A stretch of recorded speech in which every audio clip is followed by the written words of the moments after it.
everyone, I'm Noreen and welcome to my kitchen. And today I'm going to show you how to make mozzarella cheese. Cross your fingers. Let's see how we do this.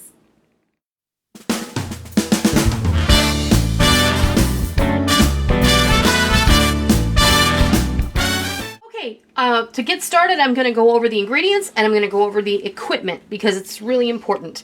First off, you're going to need 1 gallon of whole milk that is non-ultra pasteurized, and you're going to need to get it from a reputable source. If you have a local dairy, that's awesome. The milk cannot be pasteurized beyond 172 degrees. And it should be ultra fresh. This milk I've made cheese with this week, so I know that it's going to be good and fresh. Pasteurized, not ultra pasteurized. Not ultra pasteurized. And if you're buying organic milk in the grocery store, that is ultra pasteurized. Do not use that. It will not work. I guarantee you it will not work. You're going to need purified water. You're going to need half of a rennet tablet, and this is a special rennet. You can get this from New England Cheesemaking Company. They can be found at cheesemaking.com. And we are using today Ricky Carroll's recipe and instruction for making mozzarella cheese. Her recipe calls for 1/4 of a rennet tablet. However, I have made enough of this with this particular milk to know that mine takes half a tablet. And I have a teaspoon of citric acid. This is non-GMO citric acid because citric acid is derived from corn. This is also available from cheesemaking.com. These ingredients are very inexpensive. You can actually get a cheese making kit from them, but I really, it comes with some other stuff in it. You're also going to need instant read thermometer, whether it's digital or standard. Please make sure it's calibrated properly so that you know that the temperature that you're reading is the temperature of the milk. And later you're going to need some salt. I'm going to use my Himalayan pink salt. As far as equipment, stainless steel or glass, okay? You want a stainless steel pot. Do not use aluminum. Do not use enamel. Use stainless steel. And you're going to want to make sure it has a nice heavy bottom. I have a stainless steel bowl for when we drain things. I have a stainless steel colander, again, for when we drain things. And I have a glass measuring cup because we're going to heat the curd after it's set. And we're going to heat it in the microwave until it comes up to temperature. This is the easiest way to do this type of mozzarella. You're also going to need a stainless steel slotted spoon. Do not use plastic. Do not use wood. Also, the reason that we use purified water is because chlorinated tap water will kill this rennet and your cheese will fail every time. So, we're going to move over to the stove and we're going to get started. Okay, we're going to get started here. I have dissolved the citric acid in about 1/4 cup of purified water. You can use distilled water, just don't use tap water. You want to make sure there's no chlorine anywhere near it, okay? So, now what we're going to do is we're going to just pour this in here and stir it for about 30 seconds before we put the heat on. So, all we're going to do now is we're going to sit here and we're going to stir this until it comes up to 90 degrees. I'm going to go and I'm going to just continue tending my milk until it reaches 90 degrees, and I'll be back when that happens. Alright, we're at about 80 degrees now with our milk. And at that point, when you're about 10 degrees out from your milk being fully heated to 90 degrees, you want to put your water in your rennet, okay? And you don't want to keep your rennet you don't want to dissolve your rennet too soon because once it's activated, it only stays good for about 20 minutes to a half an hour. And if you put old rennet in here, it's not going to work. So, I'm at 87.5 degrees now, and I'm just going to go ahead and break this up. It's not going to dissolve completely, and there may be a little chunky chunk in there, but don't worry about it. We're at 89, almost 90 degrees. We're at 90 degrees. Okay, turn off your burner. Take your pot off the burner. Move it to the side. Okay, your slotted spoon, take your dissolved rennet, pour it through your slotted spoon, stir it 10 seconds tops. Don't over stir it.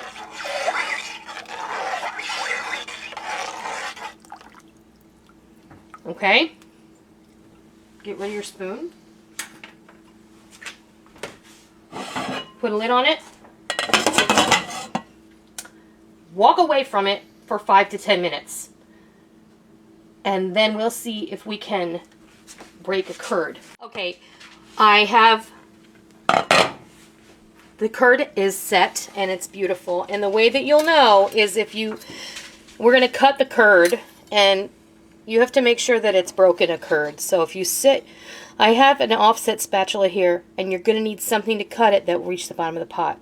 If you can see, this is one solid mass now. And that's exactly how you want it. This is a one big lump of curd. Okay, so now we have to cut it. Okay, so what we're going to do now is we're going to cut this.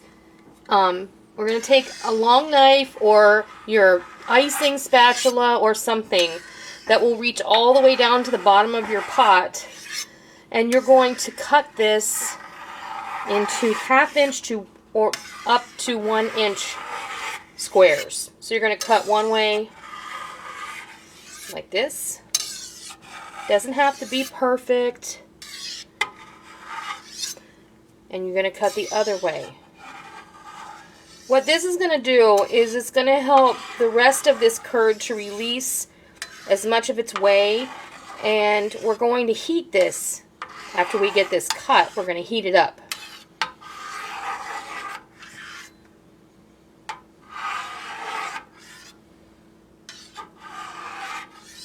Okay. Now, you can see how nice and solid it is. I'm going to swirl the pot, okay? Can you see that? Now I'm going to turn my burner on. And we're not going to stir it with a spoon.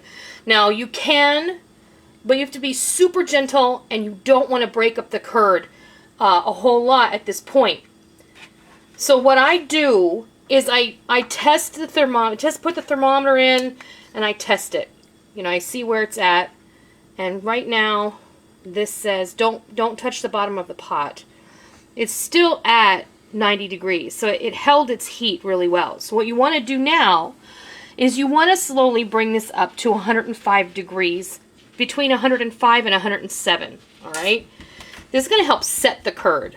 Now what you want to do is you want to make sure that you're distributing the heat, and since you really can't stir it with a spoon without breaking that curd up a whole lot, I'm going to kind of just swirl the pot, and then more whey is going to release from the curd, and it'll make it easier to make cheese, essentially.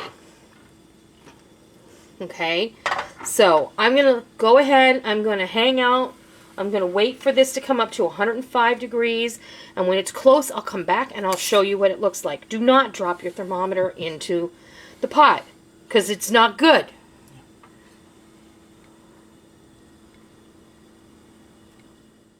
Okay, we've reached 105 or so.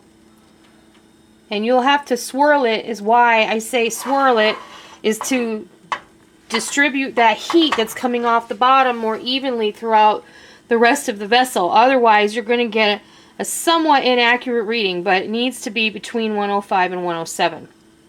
And like it just took it, see right there, it says it's 108. Right here, it might say it's 111. Like, see? But my digital thermometer may be a little off kilter, so I'm going to turn it off. I'm also going to turn off the burner, and I'm going to take this off the burner, and I'm going to once again let this sit for 5 minutes. This is a personal preference for me. This is going to allow the curd to more evenly distribute the heat in that pot, and then we're going to come back and we're going to start to strain it. Okay. We let this sit, and now I'm just going to spoon the curd gently using my slotted spoon into a colander that I have set inside of a bowl. Okay, so what I'm going to do now is I'm just going to gently start to spin this in the colander like this.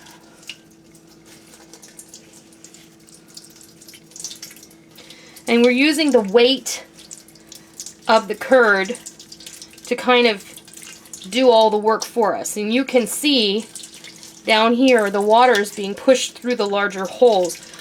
Don't use one of those fine mesh sieves for this because you get back in there. We got a runner. The fine mesh sieve isn't going to work as well for you because it's just going to collect all this. Oh, again with this.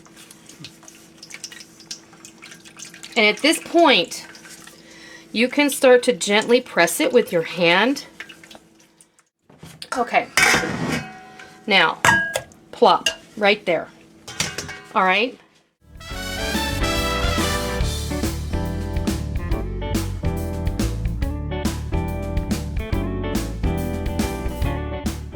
I have an 1100 watt microwave at my house, so I put this on 60% power.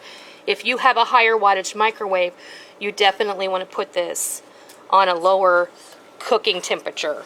So don't leave it on high. But this one I know is probably not that high, so I cook. I'm going to put it in here for a minute, and then we're going to have a look at it. It's very hot, but you're going to want to get your hand in here and you want to get rid of as much water as you possibly can because, see, but I can feel it's starting to knit together. And I'm going to kind of come in here with my fingertips and gently distribute that heat because that's what's going to make it literally melt together and turn into mozzarella so we can stretch it. Do you continually try to drain that water out, or do you just let it go at some point? I'm going to drain it one more time. I'm just curious. I Yep. wasn't questioning it, really. No, that's fine. Okay. I'm going to let it drain one more time before I put it back in the microwave. Okay. We're going to put it back in the microwave this time for 30 seconds. I'm just going to stick this in here for 20 seconds. Okay, so now it's really hot. We're getting the water out of it. Yeah, it looks good. Now I'm going to start kneading it even more. And I think it should turn. It's like alchemy. This is like, I'm not kidding, it's like kitchen magic. Science. It is science. Okay, see? When you get this stretched, the citric acid is what makes it mozzarella and causes this stretch.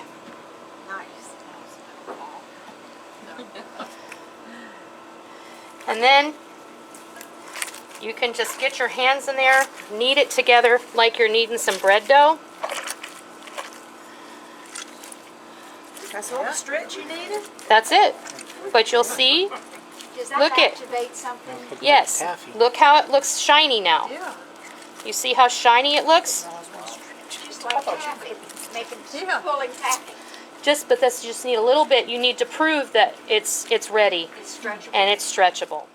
Push the chairs back so you can get up around And you the can table or you can however see you the wanna difference. Do your thing. This is the cheese I made yesterday. This is the cheese I made this morning. I'll just put them up there. Well, we need a fork. And the fork, yeah.